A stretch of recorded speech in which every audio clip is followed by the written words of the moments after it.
Il-Kabinett approva strateġija ġdida ta' 5 snin għas-servizz pubbliku bil-viżjoni aħħarija tkun li jkun hemm servizz ta' eċċellenza.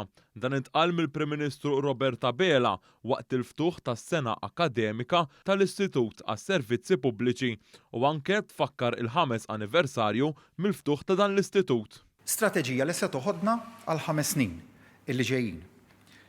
Ibbażata fuq 3 pilastri ewlenin. In-nies, primarjament in-nies, it-teknoloġija u s-servizz.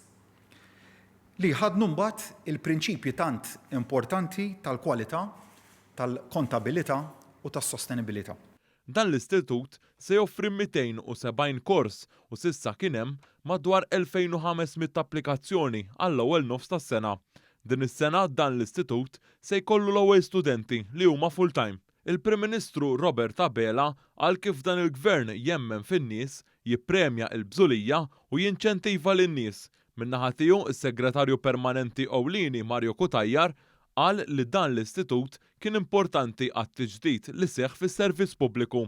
Għal kif tul dawn l-aħħar 5 snin dan l-istitut ħarreġ lil madwar 500 persuna. Nemmnu li t-taħriġ huwa parti integrali għat-titjib tas-servizz pubbliku. Dak hu ismu l-Istitut għas-Servizzi Pubbliċi li jismu stess jagħti tifsira tal-missjoni tiegħu.